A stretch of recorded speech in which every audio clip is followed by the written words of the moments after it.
Buenas noches, queridos hermanos. Bienvenidos a este nuevo estudio que estamos siguiendo basados en el Evangelio de Juan. El día de hoy es un estudio diferente, es un estudio basado en el texto que estudiamos la semana pasada. Quiero que leamos nuevamente el texto de la semana pasada en el Evangelio de Juan, versículos 1 al 3. La semana pasada estudiamos este pasaje. No se turbe vuestro corazón, creéis en Dios, creed también en mí. En la casa de mi Padre muchas moradas hay. Si así no fuera, yo os lo hubiera dicho. Voy pues a preparar lugar para vosotros. Y si me fuere y os preparare el lugar, vendré otra vez y os tomaré a mí mismo, para que donde yo estoy, vosotros también estéis. Oremos. Señor, este estudio es especial. Te pido que tú dirijas cada versículo, cada texto, cada porción de la Escritura. Queremos, oh Dios, que tú acompañes nuestra mente, nuestro corazón, para entender este evento tan especial que está por ocurrir. Gracias en el nombre de Jesús. Amén y amén. La segunda venida de Cristo. Jesucristo dijo acá en el versículo 3, y si me fuere, os prepararé el lugar y vendré otra vez y os tomaré a mí mismo, para que donde yo estoy, vosotros también estéis. La semana pasada estábamos hablando de que hay varios textos que se menciona que Jesucristo vendrá otra vez. Vendrá otra vez. Inclusive en el texto leímos que en Primera de Corintios, el capítulo 11, cuando tenemos el texto de la Santa Cena, dice que cada vez que nosotros celebramos la Santa Cena, cada vez que partimos el pan y el vino, la muerte del Señor anunciáis hasta que Él venga. Esta enseñanza es interesante porque es absolutamente bíblica, pero también tiene una parte problemática. ¿Y cuál es? Hay dentro de la gente un tipo de, perdón, un tipo de morbosidad profética del futuro. A la gente le encanta todo lo que tiene que ver con el futuro. Y por eso buscan brujos, buscan esotéricos, le gusta que les lean las cartas y todo este tipo de brujerías, porque la gente quiere saber el futuro. A la gente le importa muy poco vivir el presente, sino que se angustian y tienen este anhelo morboso de saber lo que el futuro les depara. Esa morbosidad del corazón ha sido aprovechada por mucha gente, incluyendo muchos pastores, que se pasan montones de prédicas y textos hablando de las profecías y las nuevas profecías y las últimas profecías y los grandes acontecimientos, etc. Nada de esto vamos a hacer el día de hoy porque no nos interesa apelar a esa curiosidad morbosa. Nosotros vamos a estudiar la palabra y vamos a aprender la segunda venida de Cristo según los textos bíblicos y qué significa el evento que va a ocurrir. No nos vamos a meter a discutir sobre profecías y revelaciones ni nada por el estilo. Lo único que vamos a hacer es estudiar a la luz de la palabra lo que es la segunda venida de Cristo y vamos a contestar 23 preguntas. Y como hay tantos falsos maestros y engañadores hoy en día, y el internet está saturado de esta gente, lo que vamos a hacer nosotros es simplemente esto. Vamos a leer una pregunta que todo el mundo se hace y luego vamos a leer la respuesta basada en textos bíblicos. Repito, leemos la pregunta y luego vamos a leer el texto bíblico que la responde, de tal manera que ustedes mismos van a poder sacar sus propias conclusiones y también no se van a dejar engañar en el futuro, para lo cual les invito a tener un libro de apuntes, un lapicero, para que tomen nota tanto de las preguntas como de los textos bíblicos que las responden. De esta manera, cuando ustedes se encuentren con alguno de estos estafadores que están en el Internet, ustedes tengan los textos para responder. ¿Estamos de acuerdo? Así que vamos a empezar leyendo nuevamente este texto de Juan capítulo 14, donde Jesús prometió que vendría por segunda vez. No se turbe vuestro corazón. ¿Creéis en Dios? Creed también en mí. En la casa de mi Padre muchas moradas hay. Si así no fuera, yo os lo hubiera dicho. Voy pues a preparar lugar para vosotros, y si me fuere y os preparare el lugar, vendré otra vez, y os tomaré a mí mismo para que donde yo estoy, vosotros también estéis. Pero no solamente fue Jesús quien hizo esta promesa, los ángeles también prometieron lo mismo. En Hechos capítulo 1 versículo 10, Hechos 1:10 dice, y estando ellos con los ojos puestos en el cielo, entre tanto que él se iba, está hablando cuando Jesucristo asciende a los cielos, y estando ellos con los ojos puestos en el cielo, viendo cómo Jesús ascendía, he aquí se pusieron junto a ellos dos varones con vestiduras blancas, dos ángeles, y los cuales también les dijeron, varones galileos, ¿por qué estáis mirando al cielo? Este mismo Jesús que ha sido tomado de vosotros al cielo, así vendrá como le habéis visto ir al cielo. Los ángeles repiten, este mismo Jesús, no otro, no un representante, no alguien parecido, no algún loco estafador que diga que él es la encarnación, ¿ya? No, sino este mismo, ese que tiene las heridas en las manos y en los pies, este que fue crucificado, este mismo Jesús que ha sido tomado de vosotros al cielo, así vendrá como le habéis visto ir al cielo.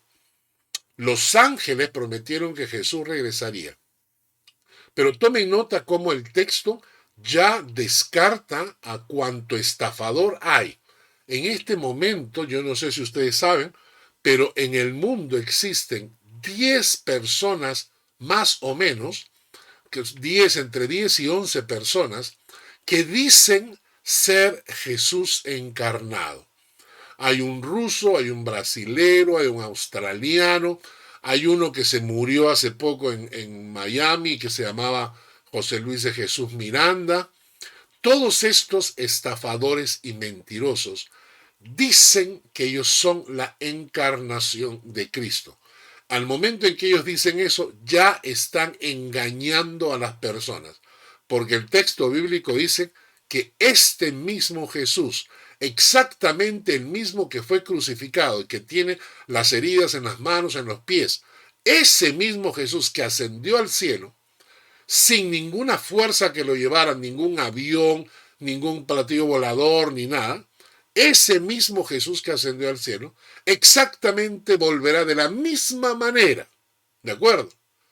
Esto, hermanos, para que veamos cuán claro es el texto bíblico. Más claro no canta el agua. Es decir, es tan clara la revelación bíblica para no dejarnos engañar, que acá nos está mostrando cuánta gente en el mundo por ignorancia son engañados. Jesús fue tomado y ascendió delante de los apóstoles en una forma sobrenatural, milagrosa, y entonces el texto bíblico que dice que ese mismo Jesús que se fue, ese mismo Jesús volverá. Ninguna encarnación, nadie parecido, no uno que diga yo soy el nuevo, no. El mismo que se fue, ese mismo volverá. ¿Y cómo volverá? Volverá así como ascendió, así descenderá del cielo. No va a venir en avión ni lo van a tener en helicóptero. Él va a venir descendiendo del cielo exactamente como los discípulos lo vieron irse. Muy bien. Vamos por la tercera afirmación. ¿Cómo regresará Jesús? ¿Cómo? El texto bíblico es Lucas 21:27. Entonces verán al Hijo del Hombre que vendrá en una nube con poder y gran gloria. Verán al Hijo del Hombre, que es Jesucristo, que vendrá en una nube con poder y gloria. ¿De acuerdo? Repito, no va a venir en helicóptero, ni va a venir en avión, ni lo van a traer en globo aerostático.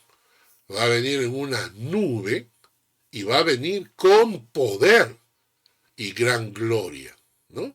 Por ejemplo, este estafador, José Luis de Jesús Miranda, decía que él era la encarnación de Cristo, pero que él no tenía, que él no venía a hacer milagros. Claro, porque él no podía hacer milagros, porque era un estafador. Pero el Jesucristo que viene, viene con poder y gran gloria. Siguiente pregunta. Recuerden, son 23 preguntas que vamos a responder. ¿Cuál es la diferencia entre la primera y la segunda venida de Cristo? La primera venida de Cristo viene como siervo sufriente. El texto de Filipenses capítulo 2, versículos 5 al 8, nos muestra que la primera venida de Cristo, hace 2000 años, fue como siervo sufriente. Haya pues en vosotros este sentir que hubo también en Cristo Jesús, el cual, siendo en forma de Dios, no estimó el ser igual a Dios como cosa a que aferrarse, sino que se despojó a sí mismo, tomando forma de siervo, hecho semejante a los hombres, y estando en la condición de hombre, se humilló a sí mismo, haciéndose obediente hasta la muerte y muerte de cruz. Entonces la primera venida de Cristo dice acá que tomando forma de siervo y sufrió hasta la muerte, muerte de cruz. Por eso es que la primera venida de Cristo es como siervo sufriente. Pero la segunda venida es como rey victorioso y en gloria. Hay una diferencia brutal. La primera es siervo sufriente, la segunda es rey victorioso y en gloria. Daniel capítulo 7, versículos 13 al 14. Miraba yo en la visión de la noche, he aquí con las nubes del cielo venía uno como un hijo de hombre, que vino hasta el anciano de días, y le hicieron acercarse delante de él. Noten ustedes, y le fue dado dominio, gloria y reino, para que todos los pueblos, naciones y lenguas le sirvieran. Su dominio es dominio eterno que nunca pasará, y su reino uno que no será destruido. Qué precioso este texto, Daniel 7, versículos 13 al 14. La primera venida de Cristo, siervo sufriente. La segunda venida de Cristo, rey victorioso y en gloria. Quinta pregunta. ¿Cuántos le verán cuando Él regrese? ¿Le verán algún grupo reducido de personas? ¿Lo verán en algún lado nada más y el otro lado no le verán? Por ejemplo, ese Jesucristo que vive en Brasil, ¿Quiénes lo conocen? Solamente un grupo pequeño de personas que lo rodean allá en Brasil. Hay otro que está en Siberia, en Rusia. ¿Quiénes saben de él? Muy pocos, solamente los que investigamos un poco. Después, ¿quiénes conocen al australiano? Muy pocos. Pero el texto bíblico dice, ¿cuántos le verán cuando él regrese? Apocalipsis 1:7. He aquí que viene con las nubes y todo ojo le verá. Y los que le traspasaron y todos los linajes de la tierra harán lamentaciones por él. ¿Ustedes creen que este texto se cumple con el australiano que se cree Jesucristo? Ustedes creen, dice acá, he aquí viene con las nubes y todo ojo le verá. Si ese australiano dice que él es Jesús, ¿se cumple con él este texto? No, es un estafador, es un mentiroso. ¿Se cumple con algún otro que se llama Jesús? Tampoco. Muy bien, ¿cuántos le verán? Dice, he aquí que viene con las nubes y todo ojo le verá. ¿Será posible esto que todo ojo lo vean? Claro que sí. Si ocurre algo excepcional en el cielo, ahora con el internet, con los teléfonos que se pueden conectar a la red en cualquier momento, todo ojo le verá.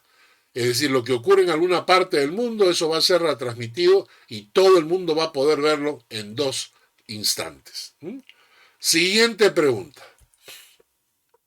¿Cuán visible será su venida? ¿Cuán visible será su venida? Es decir, va a venir y se va a esconder, va a tomar el cuerpo de alguien y va a pasar inapercibido. Mateo 24, versículo 27 dice, porque como el relámpago que sale del oriente y se muestra hasta el occidente, así será también la venida del Hijo del Hombre, como un relámpago en el cielo. Los que estamos acostumbrados a ver relámpagos en donde nos haya tocado vivir, sabemos lo que eso significa. Tú ves la luz desde lejos. Inclusive puedes contar con los segundos según la distancia. Es decir, si ves la luz y comienzas a contar 1, 2, 3, 4 y recién escuchas el ruido, ya sabes que la tormenta está a 4, 5, 6 kilómetros de donde tú estás. Pero todo el mundo lo puede ver. Como un relámpago que sale del oriente, todo el mundo lo puede ver. Entonces, ¿cuán visible será su venida? Será absolutamente visible. No viene a esconderse, no viene a tomar el cuerpo de una persona y pasar inapercibido. Todo ojo le verá como el relámpago que sale del oriente y se muestra hasta el occidente. Cada uno de estos versículos es respuesta a muchas dudas que la gente tiene. Así que apunten estos textos bíblicos para que en algún momento se encuentren con algún estafador, no se dejen engañar. Siguiente pregunta, la número 7. ¿Sabe alguien el tiempo exacto de la segunda venida de Cristo? ¿Podemos calcular el día y la hora en que Jesucristo va a venir? Porque muchos han salido por ahí a dar fechas, ¿no? Muchos dijeron con los testigos de Jehová que en el año 1948, y a partir de ahí hay muchos que han salido, inclusive en Estados Unidos hay gente que en la radio ha anunciado la llegada del fin del mundo con el calendario azteca. Es decir, ¿sabe alguien exacto la segunda venida de Cristo cuándo va a ocurrir? ¿Es posible que alguien lo sepa? ¿Algún ser humano, algún pastor, algún teólogo? ¿Puede alguien saberlo? Respuesta, Mateo 24:36. Del día y la hora nadie sabe, ni aun los ángeles de los cielos, sino solo el Padre. Ni aun los ángeles de los cielos, ni ningún pastorcito inteligente, ni ningún sacerdote que se crea sabio, ninguno, nadie sabe. Cuando te digan, sabemos el día, ya se viene el fin, te están engañando. Por alguna razón te quieren estafar. Pregunta número 8. Sin embargo, a pesar de que nadie sabe el día y la hora, nadie lo sabe, sin embargo, hay ciertas señales a las que debemos poner atención. Hay señales porque Jesucristo dijo en Mateo 24, versículos 32 y 33, de la higuera aprended la parábola. Cuando ya su rama está tierna y brotan las hojas, sabéis que el verano está cerca. Así también vosotros, cuando veáis todas estas cosas, conoced que está cerca, a las puertas. Entonces, nos está diciendo que hay señales, así como cuando la higuera da sus hojas, sabes que el verano está cerca, pues también, si nosotros vemos ciertas señales, sabremos que el tiempo está cerca. Nunca sabremos el día y la hora, no, pero sí sabremos que está cerca. Y entonces, si esta es la pregunta 8, la pregunta 9 tendría que ser, ¿cuáles son estas señales? ¿Cuáles son estas señales? Y vamos a ver seis características, 6 señales a las que hay que estar atentos. ¿Ya? Primera, proliferación de falsos cristos. Mateo 24:5 dice, porque vendrán muchos en mi nombre diciendo yo soy el Cristo y a muchos engañarán. Cosa que se está cumpliendo. Ya repetido, hay cerca de 10, 11 personas en el mundo actualmente que se hacen llamar Jesucristo, que dicen que son la encarnación de Cristo. Y este versículo es tan claro, que dice, porque vendrán muchos en mi nombre, diciendo yo soy el Cristo y a muchos engañarán, que yo me pregunto, ¿puede haber alguien con un dedo de frente que después de leer este texto crea a estos mentirosos? Sí, hay muchísima gente que no piensan, que no estudian la Biblia y son engañados fácilmente. Son los ignorantes de la Biblia y que terminan creyendo que cualquier mamarracho de gente es Jesucristo. ¿Por qué? Porque les dice y les habla bonito. Este texto es clarísimo. Vendrán muchos en mi nombre diciendo yo soy el Cristo, a muchos engañarán. Esta es una de las señales que se están cumpliendo. Siguiente señal, guerras y rumores de guerras. Mateo 24:6. Oiréis de guerras, rumores de guerras, mirad que no os turbéis, porque es necesario que todo esto acontezca, pero aún no es el fin. Ya nosotros hemos visto en lo que se consideraba como el siglo de las luces, el siglo pasado, ha sido el siglo con más guerras en el mundo. Y por todas partes hay violencia y hay agresión. Pero esta es una segunda señal. Tercera señal, hambruna, pestes, catástrofes naturales en diferentes partes del mundo. Mateo 24:7. Porque se levantarán nación contra nación, reino contra reino, y habrán pestes, hambres, terremotos en diferentes lugares, y todo esto será principio de dolores. Muy bien, eso no quiere decir que todo esto va a ocurrir en el mismo lugar. Es decir, en una zona del mundo habrán guerras y rumores de guerras, en otra zona del mundo habrán terremotos, habrán hambres, habrán pestes, en otro lugar habrán inundaciones, habrán tormentas, habrán tornados. Entonces, no quiere decir que todo va a ocurrir en un mismo lugar, sino que se van a intensificar las catástrofes naturales. Esta es la tercera señal. Cuarta señal, persecución a los cristianos por causa de su fe. Mateo 24:9. Entonces os entregarán a tribulación y os matarán, y seréis aborrecidos de todas las gentes por causa de mi nombre. Muchos tropezarán entonces y se entregarán unos a otros, y unos a otros se aborrecerán. Entonces os entregarán a tribulación y os matarán y seréis aborrecidos de todas las gentes por causa de mi nombre. Lo que está ocurriendo hoy en día es que la prepotencia, el abuso, la, la, la fuerza, ¿no?, con la que la comunidad gay, la comunidad hiperfeminista o la comunidad pro aborto están controlando la mente de la sociedad, al punto que cuando tú das una opinión diferente, cuando tú piensas distinto que ellos, inmediatamente eres acusado de con todo tipo de insultos. Y no solamente eso, sino que están tratando de conseguir leyes en contra de los que piensan diferente.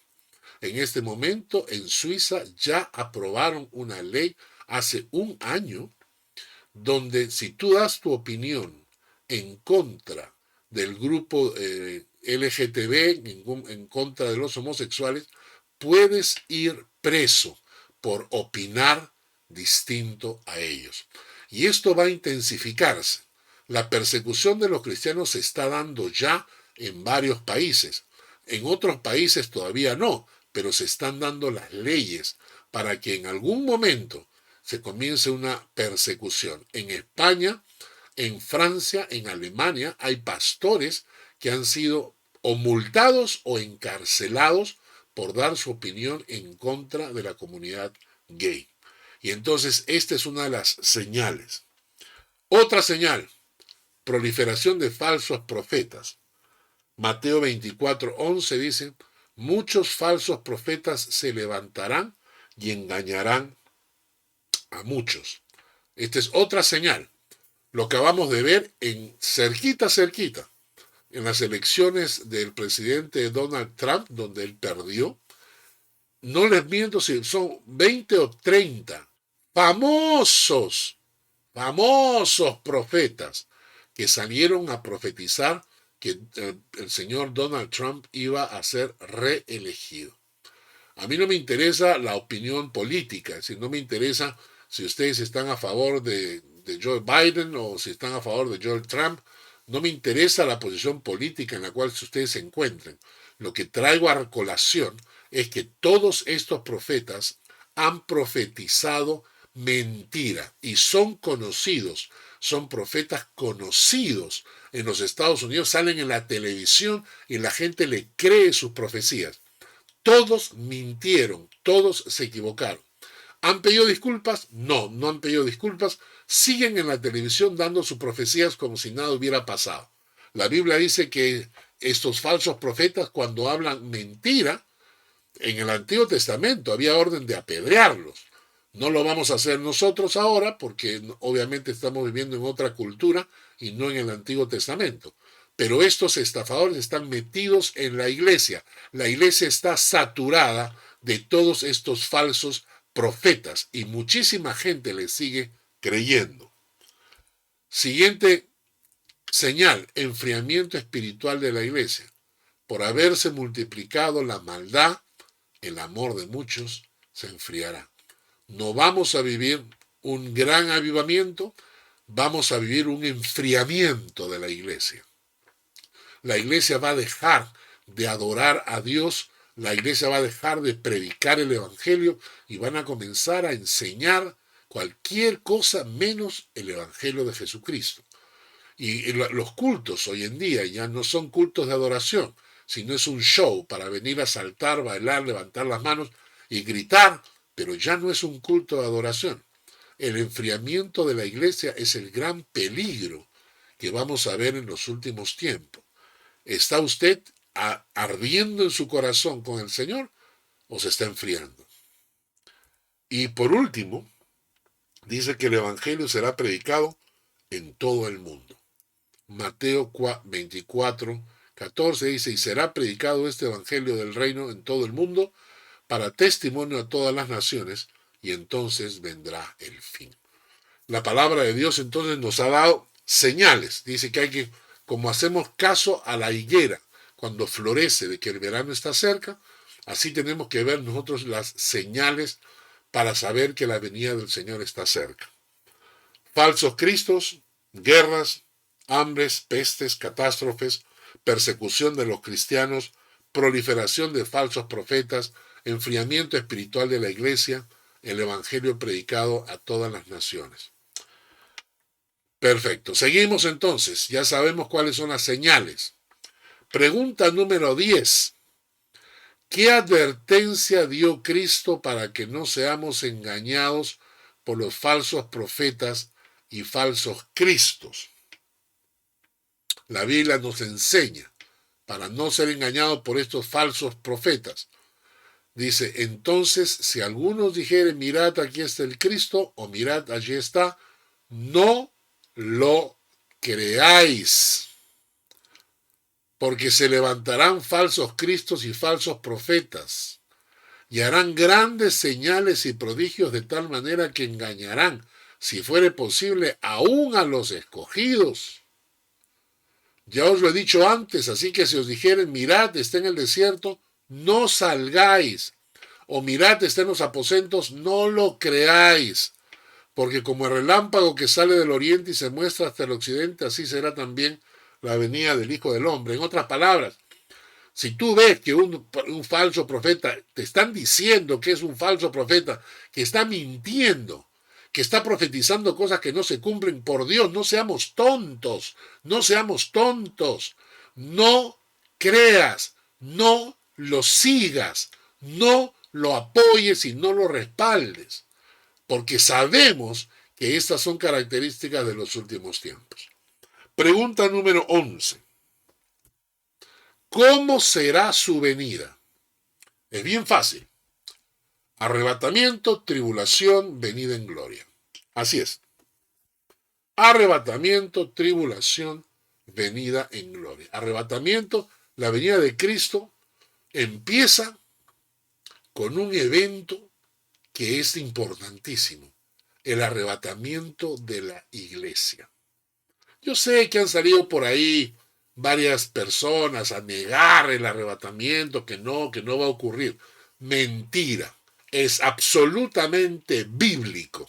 Y quien lo niegue engaña al auditorio. ¿Por qué? Porque está escrito en la palabra de Dios. Arrebatamiento, primero, y antes de la tribulación. Arrebatamiento. El texto. Primera de Tesalonicenses, capítulo 4, versículos 16 y 17. Porque el Señor mismo, con voz de mando, con voz de arcángel y con trompeta de Dios, descenderá del cielo. Los muertos en Cristo resucitarán primero, y luego nosotros, los que vivimos, los que hayamos quedado, seremos ¿qué? Arrebatados, arrebatamiento. Seremos arrebatados juntamente con ellos en las nubes para recibir al Señor en el aire. Y así estaremos siempre con el Señor. Paso 1, arrebatamiento. Paso 2, tribulación. Mateo 24, 21. Porque habrá entonces gran tribulación, la cual no ha habido desde el principio del mundo hasta ahora, ni la habrá. En Apocalipsis, Jesucristo promete a su iglesia que nos librará de la hora de tribulación que vendrá sobre el mundo. Está escrito en Apocalipsis que Él nos va a librar de la hora de la tribulación que vendrá sobre el mundo. El arrebatamiento ocurre antes de la tribulación. Y por último, venida en gloria. Apocalipsis 19 dice, entonces vi el cielo abierto y he aquí un caballo blanco, y el que lo montaba se llamaba Fiel y Verdadero, y con justicia juzga y pelea. Sus ojos eran como llama de fuego, y había en su cabeza muchas diademas, y tenía un nombre escrito que ninguno conocía sino él mismo. Estaba vestido de una ropa teñida de sangre, y su nombre es el Verbo de Dios. Y es ahí cuando Jesucristo desciende con nosotros para reinar durante 1000 años. Así que, si te preguntan en algún momento cómo será su venida, fácil. Bíblicamente hablando, arrebatamiento, tribulación, venida en gloria. Así de fácil, ¿no? Seguimos. Versículo 12. Ya lo he dicho. En realidad, el arrebatamiento es cierto. ¿Es verdad lo del arrebatamiento de la iglesia? Vamos a respaldarlo con un versículo más. Mateo 24, versículos 40 al 42. Entonces estarán dos en el campo. El uno será tomado y el otro será dejado. Dos mujeres estarán moliendo en un molino. La una será tomada y la otra será dejada. Velad pues porque no sabéis a qué hora ha de venir vuestro Señor. No, entendimos, ¿no? Creo que más claro no canta el gallo, ¿verdad? Dos están en el campo. Uno es tomado y el otro será dejado. ¿Qué es eso? Arrebatamiento, pues. Dos mujeres estarán muriendo en un molino. La una será tomada, la otra será dejada. ¿Qué es eso? Arrebatamiento, pues. Así que cuando la gente dice, ¿es verdad lo del arrebatamiento de la iglesia? Claro que sí. Ahí está. Siguiente pregunta. Pregunta número 13. Esto es interesante. El arrebatamiento de la iglesia antes de la tribulación. ¿Cuánto demora? ¿Cuánto tiempo dura? ¿Cuánto tiempo tomará el arrebatamiento? Esta es la pregunta número 13. 1 Corintios 15, del 51 al 52. Y aquí os digo un misterio. No todos dormiremos, pero todos seremos transformados. En un momento, en un abrir y cerrar de ojos. A la final trompeta, porque se tocará la trompeta y los muertos serán resucitados incorruptibles y nosotros seremos transformados. ¿Cuánto se demora el arrebatamiento de la iglesia? Un abrir y cerrar de ojos. A ver, los que tienen cronómetro, miren mis ojos y tomen el tiempo. 1, 2, 3. Así se demora. Es decir, cuando venga el arrebatamiento de la iglesia, no vamos a tener tiempo ni de reaccionar. No es que vamos a verlo a lo lejos y vamos a poder arrepentirnos de nuestros pecados. No es que vamos el Señor nos va a decir, hey, mañana llego, así que prepárate. Si te encuentra preparado, te encontró. Y si no te encuentra preparado, pues no te encontró preparado, ya está. Es un abrir y cerrar de ojos. ¿Cuál es el objetivo de todo esto? Que estemos preparados siempre. Es decir, que te preguntes, si en este momento viniera el Señor, ¿me voy con Él? Si en este momento viniera el Señor, ¿me voy con Él? Porque es un abrir y cerrar de ojos. Pero la gente es tan necia que sigue jugando con su eternidad, sigue jugando con su fe. Y creen que van a tener tiempo de prepararse. No, cuando el Señor venga, un abrir y cerrar de ojos. Y la iglesia se fue. Y el que se quedó, se quedó. Y no hay tiempo de arrepentimiento, no hay tiempo de, Señor, perdóname, soy rezagado, llego tarde. No. El que está preparado con el Señor, viene el Señor, se va. Y el que no está preparado se queda. Así que a prepararse, hermanos, a prepararse. Siguiente pregunta. El arrebatamiento es un abrir y cerrar de ojos, pero ¿cuánto dura la tribulación? 7 años. La tribulación dura 7 años. Daniel capítulo 9, versículo 24 al 27. 70 semanas están determinadas sobre tu pueblo y sobre tu santa ciudad para determinar la prevaricación. Cada semana es una semana profética. No son 7 días, son 7 años. Y dice, 70 semanas están determinadas sobre tu pueblo y sobre tu santa ciudad para terminar la prevaricación y poner fin al pecado y expiar la iniquidad, para traer la justicia perdurable y sellar la visión y la profecía y ungir al santo de los santos. Sabe pues y entiende que desde la salida de la orden para restaurar y edificar a Jerusalén hasta el Mesías príncipe, habrá 7 semanas y 62 semanas. Se volverá a edificar la plaza y el muro en tiempos angustiosos. Y después de las 62 semanas, Se quitará la vida al Mesías, mas no por sí. Y el pueblo de un príncipe que ha de venir destruir la ciudad y el santuario, y su fin será con inundación. Y hasta el fin de la guerra durarán las devastaciones. Y por otra semana confirmará el pacto con muchos. A la mitad de la semana hará cesar el sacrificio y la ofrenda. Después, con la muchedumbre de las abominaciones, vendrá el desolador, hasta que venga la consumación y lo que está determinado se derrame sobre el desolador. Este pasaje, que es un pasaje largo, si quieren lo pueden encontrar en el internet. Busquen un video sobre Daniel donde explico las 70 semanas. Cada semana es una semana de 7 años. Desde que Daniel da la profecía, pasaron 69 semanas proféticas hasta que murió Cristo en la cruz. 69 por 7 años cada semana, ¿no? Entonces, cuando se cumple con la profecía de que Cristo muere en la cruz, se cumplen las 69 semanas. Y termina el tiempo de los judíos y empieza el tiempo de la iglesia. Cuando termina el tiempo de la iglesia, comienza a correr la última semana profética de Daniel. Los últimos 7 años empiezan a correr. Por eso el arrebatamiento de la iglesia da inicio a la tribulación, a la última semana profética de Daniel. 7 años entonces durará la tribulación. Pregunta número 15. ¿Cómo será el mundo cuando Jesús venga? Es decir, vamos a tener un mundo lleno de espiritualidad, vamos a tener un mundo lleno de fe, las iglesias creciendo. ¿Cómo será el mundo cuando Jesús venga? Mateo 24, versículos 37 al 39. Mas como en los días de Noé, así será la venida del Hijo del Hombre.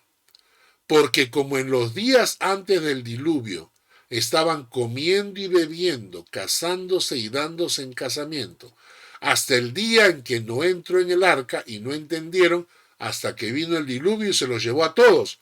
Así también será la venida del Hijo del Hombre. ¡Wow!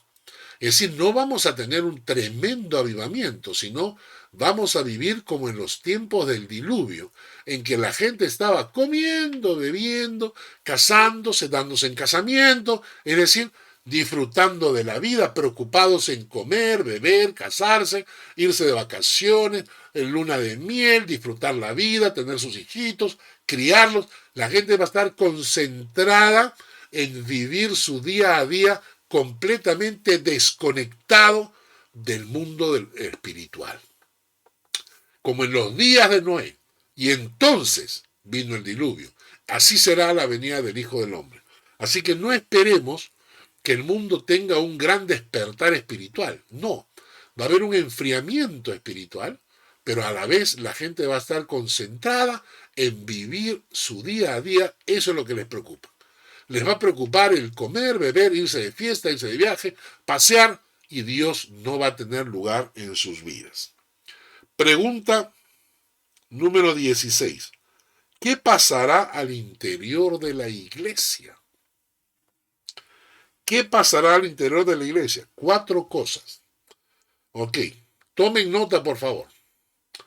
4 cosas ocurrirán al interior de la iglesia. Falsas doctrinas. 1 Timoteo 4:1. Pero el Espíritu dice claramente que en los postreros tiempos algunos apostatarán de la fe, escuchando a espíritus engañadores y a doctrinas de demonios. ¡Ay, caramba! Al interior de la iglesia, al interior de la iglesia. El Espíritu dice claramente que en los postreros tiempos algunos apostatarán de la fe, escuchando a espíritus engañadores y a doctrinas de demonios. Yo lo he visto en los últimos 40 años que llevo como pastor. He visto cómo se han metido en la iglesia una serie de doctrinas jaladas de los pelos, unos inventos increíbles, inventos de una noche de insomnio de algún pastor que se le ocurrió alguna nueva teología. cómo se han metido a la iglesia todas estas teologías y falsas doctrinas. La teología del movimiento profético, la teología de la prosperidad, la teología del yo declaro, yo confieso, yo exijo, la teología de las falsas visiones. Es decir, todas estas cosas que se han metido en la iglesia en los últimos 40 años me indican a mí que estamos ya en los tiempos antes de la venida del Señor. Las falsas doctrinas abundan. Instrúyase, lea, investigue, no se deje engañar. Para muchos de ustedes han crecido en iglesias con estas doctrinas. Ustedes nunca han visto cómo la doctrina ha cambiado. Para saber cómo la doctrina ha cambiado tendrían que vivir, o sea, desde los años 70, 60, para que vean cómo la doctrina cambió. Pero muchos de ustedes han nacido en los últimos 20 o 30 años y entonces para ustedes las doctrinas que se predican es la norma, es la forma. Pero no es así. Antes no eran así. Antes la doctrina exaltaba a Dios, no exaltaba al hombre.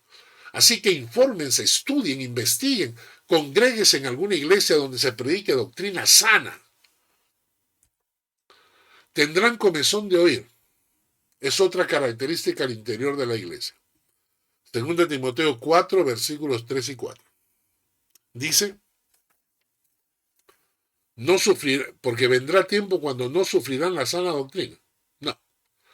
Sino que teniendo comezón de oír, se amontonarán maestros conforme a sus propias concupiscencias y apartarán de la verdad el oído y se volverán a las fábulas. Así es.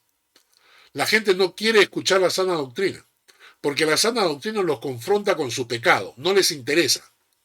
Ellos no quieren venir a la iglesia para que le digan que son pecadores y que tienen que arreglar sus cuentas con Dios. No, no. Ellos quieren venir a la iglesia para que les digan que ellos son héroes, que ellos son campeones, que ellos son estrellas del Espíritu Santo. Ellos quieren venir a la iglesia para que les digan palabras bonitas, para que los motiven, para que se sientan bien. El texto bíblico dice que eso va a ocurrir en la iglesia.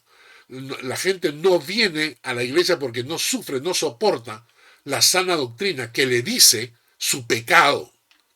Eso no les gusta. Ellos quieren irse a una iglesia que les rasquen el oído. Quieren que ir a una iglesia donde le digan, tú eres un campeón. Si buscas al Señor, vas a ser millonario. Dios te va a sanar de todas tus enfermedades. Eso es lo que quieren escuchar. Y por eso es una característica al interior de la iglesia de los últimos tiempos. Otra característica más, la fe se convertirá en un gran negocio. Según de Pedro 2, versículos 1 al 3. Pero hubo también falsos profetas entre el pueblo, como habrá entre vosotros falsos maestros, que introducirán encubiertamente herejías destructoras, y aún negarán al Señor que los rescató, atrayendo sobre sí mismos destrucción repentina, y muchos seguirán sus disoluciones, por causa de los cuales el camino de la verdad será blasfemado, y por avaricia harán mercadería de vosotros con palabras fingidas. Sobre los tales ya de largo tiempo la condenación no se tarda, y su perdición no se duerme. Exactamente, harán de vosotros mercadería. Esto es lo que ha hecho toda esta gente de la teología de la prosperidad. Convirtió en el evangelio en un negocio. Y todos estos pastores que salen pidiendo a su gente que les den plata para comprarse aviones, se compran mansiones gigantescas, quitándole a la gente su dinero. La Biblia enseña que debemos ofrendar al Señor. La Biblia enseña que debemos diezmar al Señor. Pero esta gente lo llevó a tal extremo que ahora somos una burla. Ahora muchísima gente, cuando tú le hablas acerca de sus ofrendas, sus diezmos, la gente se pone a la defensiva. ¿Por qué? Porque hemos agarrado miedo. Hemos agarrado miedo porque hemos conocido demasiados estafadores. Y esta es una característica de los últimos tiempos. Hermano, no deje de cumplir con el Señor sus ofrendas, sus diezmos como la Biblia enseña. Pero no se deje convertir en mercadería. Les quieren vender escobas que barren la envidia, flores que quitan el egoísmo, harina santa, chicles que sanan. Hermano, todo eso es brujería. Están convirtiendo el evangelio en un negocio, en una avaricia. No se deje engañar, pero es la característica de la iglesia. Y por último, enfriamiento espiritual, ya lo hemos visto. Así que, ¿qué pasará al interior de la iglesia? 4 cosas. Falsas doctrinas, comezón de oír, la fe se convertirá en negocio, enfriamiento espiritual. Pregunta 17. Sabiendo que la pereza es algo muy humano, ¿qué nos dice Cristo que hagamos? Mateo 24:42. Velad pues, porque no sabéis a qué hora ha de venir vuestro Señor. Velad, velad. Eso es lo que nos está diciendo Cristo frente a la segunda venida. Estate despierto, busca al Señor. No te duermas, no dejes que se duerma tu fe, manténla despierta. Pregunta 18. ¿Qué advertencias nos ha dado Cristo para que no seamos tomados por sorpresa en este gran evento? Mirad también por vosotros mismos, que vuestros corazones no se carguen de glotonería y embriaguez y de los afanes de esta vida. Y venga de repente sobre vosotros aquel día. ¿Cuál día? El día de la venida del Señor. Porque como un lazo vendrán sobre todos los que habitan sobre la faz de la tierra. Velad, pues, en todo tiempo, orando, que seáis tenidos por dignos de escapar de todas estas cosas que vendrán y de estar en pie delante del Hijo del Hombre. ¡Wow! ¡Qué precioso!, ¿no? Entonces, pregunta número 19. ¿Cómo debemos vivir mientras esperamos a Jesús? Ese es el punto. Cuando uno habla de la segunda venida de Cristo, el tema no es asustar a los oyentes. El tema no es decir la profecía indica que ya pronto en junio, en julio, esto se va a acabar. No, la idea no es asustar a los creyentes. La idea de hablar de la segunda venida de Cristo es de prepararnos espiritual y emocionalmente.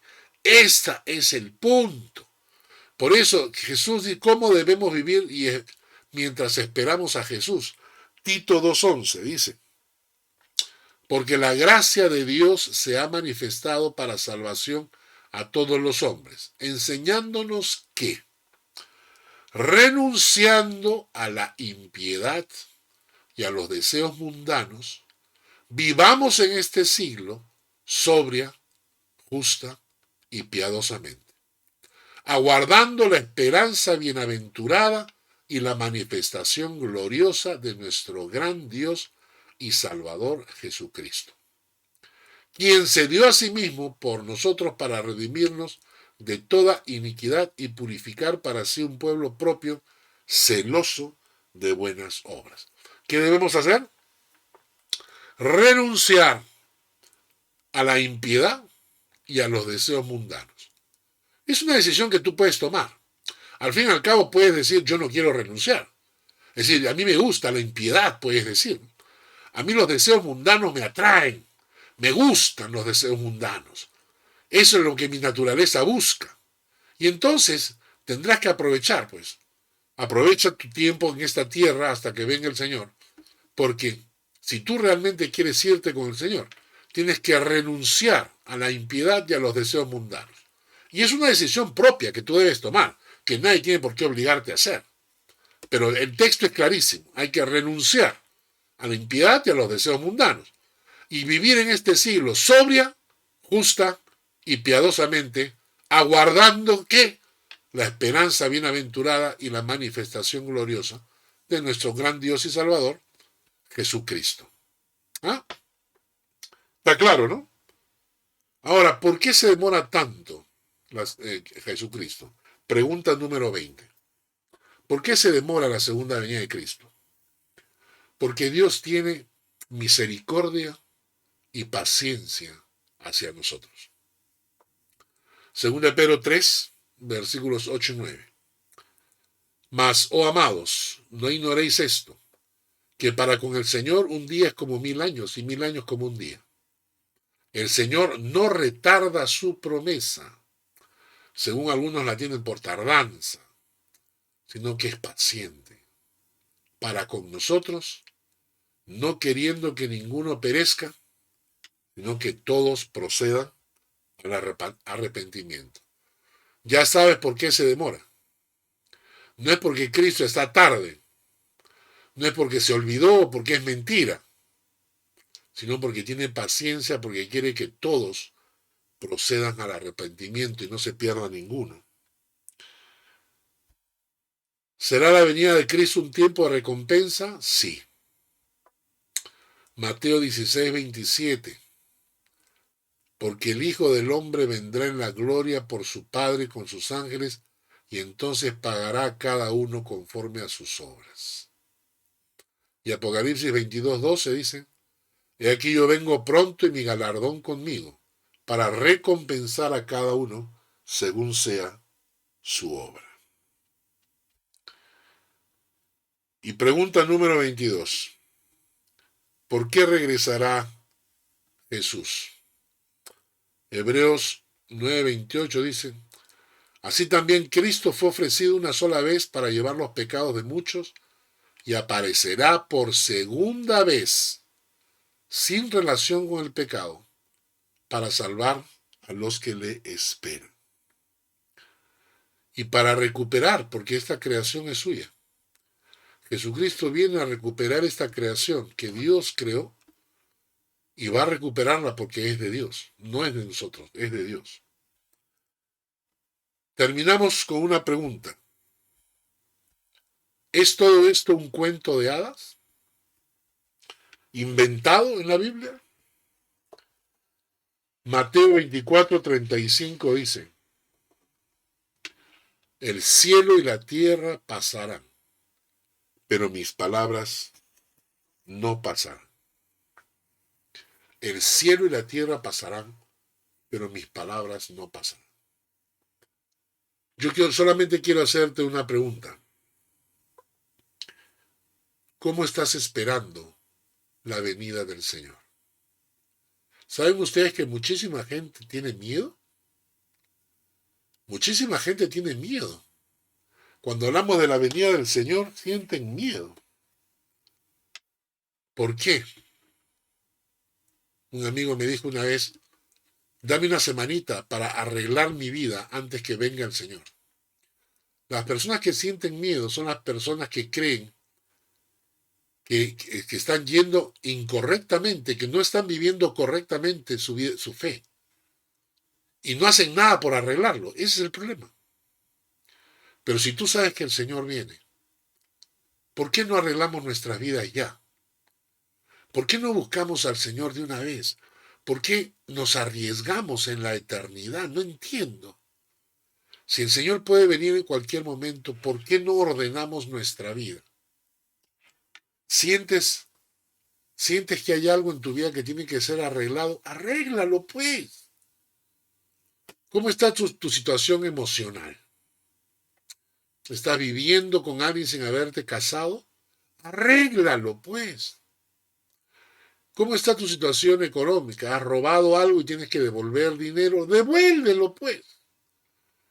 ¿Cómo estás viviendo? ¿Estás viviendo una vida de mentira, de engaño?